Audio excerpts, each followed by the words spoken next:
नमस्ते। तो आज हम इस वीडियो में गोल्डियम इंटरनेशनल लिमिटेड इस कंपनी का जो शेयर है उसके बारे में फुल एनालिसिस करने वाले हैं। और इस एनालिसिस में हम कंपनी के रिलेटेड सभी इंपॉर्टेंट डाटा देखेंगे, जैसे कि इस कंपनी का बिजनेस का सेगमेंट कौन सा है, इस कंपनी के प्रॉफिट एंड लॉस स्टेटमेंट में कंपनी कैसा प्रॉफिट अर्न कर रही है, कंपनी की बैलेंस शीट, कंपनी के पास कितने रिजर्व है और उसके कंपेरेटिवली कंपनी के ऊपर कितना बोरंग्स है वो देखेंगे। साथ ही में कंपनी का cash flows, debtor days, inventory days देखेंगे। और लास्ट में कंपनी का जो शेयर होल्डिंग पैटर्न है उसके बारे में इंफॉर्मेशन देखेंगे, ताकि इसमें हमें पता चल सके कि कंपनी के प्रमोटर या फाज और डीएस इनके पास कंपनी की कितनी हिस्सेदारी है। और ये सब देखने के बाद ही पता चलेगा कि ये कंपनी इन्वेस्टमेंट के नज़रिए से कैसी है और हमें इस कंपनी में कैसी इन्वेस्टमेंट करनी चाहिए।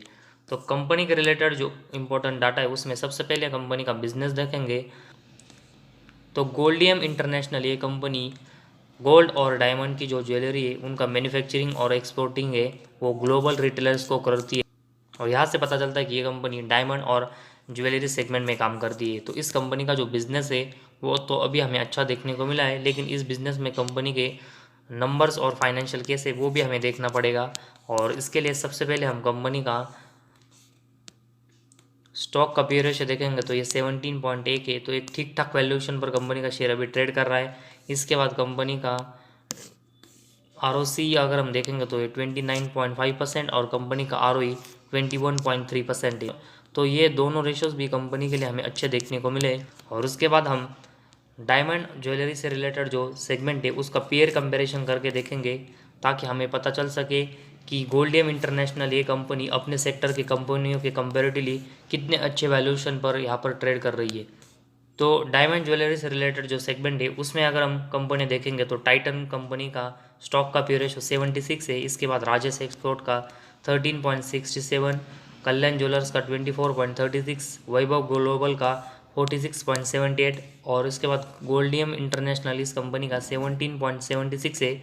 और संगमाइल ज्वेलर्स का अगर हम देखेंगे तो 25.10 है। तो डायमंड ज्वेलरी से रिलेटेड जो सेगमेंट है उनका सभी कंपनियों का अगर हम पी रेशियो देखेंगे, राजेश एक्सपोर्ट को छोड़कर देखेंगे, तो सबसे कम जो स्टॉक का पी रेशियो है वो हमें गोल्डियम इंटरनेशनल का देखने को मिला है। तो ओवरऑल तो डायमंड और ज्वेलरी से रिलेटेड जो सेगमेंट है उसमें गोल्डियम इंटरनेशनल इस कंपनी का स्टॉक का पी रेशियो अगर हम देखेंगे तो हमें सबसे कम पी रेशियोज में देखने को मिला, जो कि इन्वेस्टमेंट की नज़र, और ये बहुत ही हमें अच्छा साइन देखने को मिला है। इसके बाद कंपनी के प्रॉफिट एंड लॉस स्टेटमेंट के बारे में इंफॉर्मेशन देखते हैं, जिसमें पिछले 6 सालों का कंपनी का डाटा हम देखेंगे। और इसमें सबसे पहले कंपनी का सेल्स देखेंगे तो मार्च 18 में ये 311 करोड़ का था, जो कि इसके अगले साल ये बढ़कर 435 करोड़ का हुआ। इसके अगले साल मार्च 20 में ये कम होकर 365 करोड़ का हुआ। इसके अगले साल ये फिर से बढ़कर 406 करोड़ का हुआ। इसके अगले साल मार्च 22 में 688 करोड़ और ट्रेलिंग 12 मंथ्स में अभी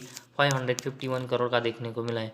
तो मार्च 18 में कंपनी का सेल्स जो 300 करोड़ का था वो अभी हमें ट्रेलिंग 12 मंथ्स में 500 करोड़ के ऊपर जाते हुए देखने को मिला है। तो कंपनी अपने सेल्स में एक डिसेंट ग्रोथ यहाँ पर कर रही है, लेकिन कंपनी का जो सेल्स थोड़ा सा ऊपर नीचे हो रहा है वो भी कंपनी को यहाँ पर स्टॉप करना पड़ेगा और कंटिन्यूस सेल्स में जो ग्रोथ है वो बढ़ानी पड़ेगी। तो फिलहाल कंपनी की जो ग्रोथ है वो हमें बहुत ही एक्स्ट्रा ऑर्डिनरी नहीं देखने को मिली, लेकिन एक डिसेंट ग्रोथ कंपनी के सेल्स की है, जो कि इस रीज़न की वजह से कंपनी के बाकी के सेगमेंट में भी कंपनी एक डिसेंट ग्रोथ कर सकती है। तो इस सेल्स के कंपेरेटिव अगर हम कंपनी के एक्सपेंस देखेंगे तो मैक्सिमम टाइम कंपनी ने सेल्स एक्सपेंस के कंपेरेटिवली ज़्यादा किया है, जिस रीज़न की वजह से कंपनी ऑपरेटिंग प्रॉफिट में मार्च 18 से लेकर ट्रेलिंग 12 मंथ्स तक कंटिन्यूस हमें प्रॉफिटेबल देखने को मिली। और कंपनी का ऑपरेटिंग प्रॉफिट मार्च 18 में 26 देखने को मिला था, जो कि अभी हमें ये बढ़कर 109 तक इस ट्रेलिंग 12 मंथ्स में जाते हुए देखने को मिला है। तो कंसिस्टेंट अगर हम देखेंगे तो कंपनी ने ऑपरेटिंग प्रॉफिट में भी एक डिसेंट ग्रोथ की है।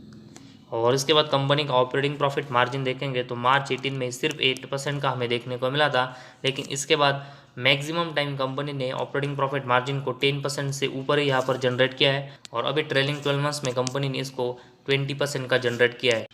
तो बहुत ही अच्छी ग्रोथ है वो कंपनी ने ऑपरेटिंग प्रॉफिट मार्जिन में पिछले 6 सालों में की है।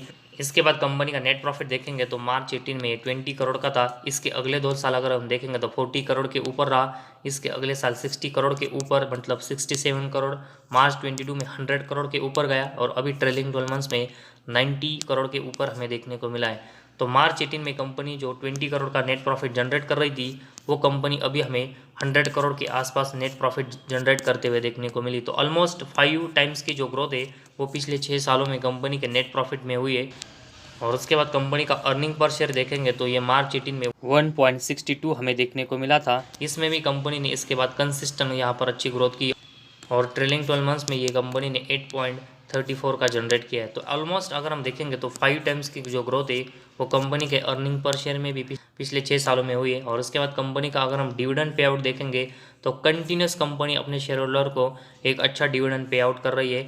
और इन सब का अगर हम एवरेज निकाल के देखेंगे तो लगभग 24% का जो डिविडेंड पे आउट है वो कंपनी अपने शेयर होल्डर को कर रही है। तो ओवरऑल इसमें भी कंपनी के लिए हमें ये अच्छी बात देखने को मिली। तो गोल्डियम इंटरनेशनल ये कंपनी का अभी हमने प्रॉफिट एंड लॉस स्टेटमेंट देखा है, उसमें कंपनी ने अपने सेल्स में एक डिसेंट ग्रोथ की है, जिस रीज़न की वजह से operating profit margin, net profit और अर्निंग पर शेयर इन सभी में कंपनी ने बहुत ही अच्छी ग्रोथ की है। और ये कंपनी जो प्रॉफिटेबल है, ये इन्वेस्टमेंट के नज़र से हमें एक अच्छा पॉइंट देखने को मिला है। और उसके बाद कंपनी की बैलेंस शीट के बारे में इंफॉर्मेशन देखते हैं, जिसमें इस कंपनी के अगर हम रिजर्व देखेंगे तो ये मार्च 18 में 331 करोड़ के थे, वो अभी हमें सितंबर 22 में बढ़कर 536 करोड़ के देखने को मिले। तो लगभग 200 करोड़ की जो ग्रोथ है वो कंपनी ने मार्च 18 से लेकर सितंबर 22 में अपने रिजर्व में की है। और इस रिजर्व के कंपेरेटिवली कंपनी के ऊपर अगर हम बोरोइंग्स देखेंगे तो कंपनी के ऊपर मार्च 18 में 37 करोड़ का बोरोइंग्स था, वो अभी हमें सिर्फ 11 करोड़ का देखने को मिला। तो ऑलमोस्ट अगर हम देखेंगे तो ये कंपनी डेट फ्री हमें देखने को मिली है। और उसके कंपेरेटिवली कंपनी के पास 500 करोड़ से भी ज़्यादा का जो रिजर्व है वो हमें देखने को मिला है। और इस रीज़न की वजह से इस कंपनी की जो बैलेंस शीट है वो अभी हमें बहुत ही स्ट्रांग देखने को मिली है। और उसके बाद कंपनी का हम कैश फ्लोज के बारे में इंफॉर्मेशन देखेंगे और उसमें कंपनी का नेट कैश फ्लो देखेंगे तो मार्च 18 में 16 करोड़ का प्लस में था, इसके अगले साल 34 करोड़ के प्लस में देखने को मिला। लेकिन इसके बाद मार्च 20 में ये लॉस में गया, इसके अगले साल ये फिर से मार्च 21 में प्लस में आया और अभी मार्च 22 में ये लॉस में गया है। तो पिछले 5 सालों में देखेंगे तो 2 साल कंपनी का नेट कैश फ्लो लॉस में देखने को मिला है और पिछले 3 सालों में देखेंगे तो एक ही बार कंपनी का नेट कैश फ्लो हमें प्लस में देखने को मिला है। तो कंपनी का जो नेट कैश फ्लो पिछले 3 सालों में 2 बार यहाँ पर लॉस में गए हैं, वो कंपनी को फिर से प्लस में लाना पड़ेगा ताकि कंपनी का net cash flow company positive में जनरेट कर सके और कंपनी की एक डिसेंट ग्रोथ है वो आने वाले समय में हो सके। और उसके बाद कंपनी के डेप्टर डेज देखेंगे तो मार्च 18 में 129 थे, इसके अगले साल मार्च 19 में कम होकर 71 ज़रूर है, लेकिन इसके अगले 3 साल अगर हम देखेंगे तो कंपनी के डेप्टर डेज है वो मैक्सिमम टाइम 100 डे के आसपास देखने को मिले। तो पिछले कुछ समय से कंपनी को अपने डेप्टर से पेमेंट लेने में लगभग 100 डेज के आसपास लग रहा है, जो कि एक बहुत ही निगेटिव साइन है। और इसी वजह से कंपनी को अपने डेप्टर डेज है वो आने वाले समय में कम करने पड़ेंगे। और उसके बाद कंपनी के इन्वेंटरीज देखेंगे तो मार्च 18 में 208 थे, जो कि इसके बाद कंपनी ने इसको ज़रूर थोड़ा सा कम किया, लेकिन इसके बाद भी कंपनी के जो इन्वेंटरीज है वो मैक्सिमम टाइम 100 डेज से ऊपर हमें देखने को मिले। तो कंपनी को अपने इन्वेंटरी बेचने में 100 डेज से ज़्यादा पिछले कुछ समय से लग रहा है, जो कि एक बहुत ही निगेटिव साइन है। तो कंपनी को डेप्टर से पेमेंट लेने में ज़्यादा समय लग रहा है और साथ ही में इन्वेंट्री बेचने में भी ज़्यादा समय लग रहा है। तो इन दोनों में भी कंपनी को अपने जो डेज है वो कम करने पड़ेंगे ताकि कंपनी के आने वाले समय में एक अच्छी ग्रोथ हो। और उसके बाद कंपनी का शेयर होल्डिंग पैटर्न हम देखेंगे तो कंपनी के प्रमोटर के पास 66% से ज़्यादा की हिस्सेदारी, इसके बाद एफआईज़ की इन्वेस्टमेंट देखेंगे तो 0.06%, तो बहुत ही कम हिस्सेदारी अभी हमें एफआईज़ की देखने को मिली। डीआईज़ की इन्वेस्टमेंट इस कंपनी में अभी भी हमें 0 देखने को मिली और पब्लिक की इन्वेस्टमेंट लगभग 33.54% की हमें देखने को मिली। तो इस कंपनी का जो शेयर होल्डिंग पैटर्न है उसमें प्रमोटर के पास मेजोरिटी स्टेक है, वो एक अच्छा साइन है, लेकिन एफआईज़ और डीआईज़ की इन्वेस्टमेंट है वो हमें इस कंपनी में अभी भी ना के बराबर देखने को मिली। तो लेटेस्ट अभी हमने गोल्डियम इंटरनेशनल कंपनी का बिजनेस का फुल एनालिसिस किया, जिसमें ये कंपनी हमें प्रॉफिट एंड लॉस स्टेटमेंट में प्रॉफिटेबल देखने को मिली और एक अच्छा डिविडेंड भी दे रही है। साथ ही में कंपनी की बैलेंस शीट में कंपनी के पास बहुत ही अच्छे रिजर्व है और उसके comparatively company almost debt free हमें देखने को मिली, जो कि इन्वेस्टमेंट की नज़र से एक अच्छा साइन है। लेकिन इसके साथ ही में कंपनी को डेप्टर डेज, इन्वेंट्री डेज में अच्छी इंप्रूवमेंट करने की ज़रूरत है, लेकिन साथ ही में कंपनी को अपना जो कैश फ्लोज है वो भी इम्प्रूवमेंट करने की ज़रूरत है। और एफआईज और डीआईज की जो इन्वेस्टमेंट है वो भी हमें इस कंपनी में अभी ना के बराबर देखने को मिली। तो इस कंपनी को कुछ सेगमेंट में इंप्रूवमेंट की ज़रूरत है, लेकिन इसके साथ ही में कंपनी जो प्रॉफिटेबल है, एक अच्छा डिविडेंड दे रही है और कंपनी ऑलमोस्ट डेट फ्री है।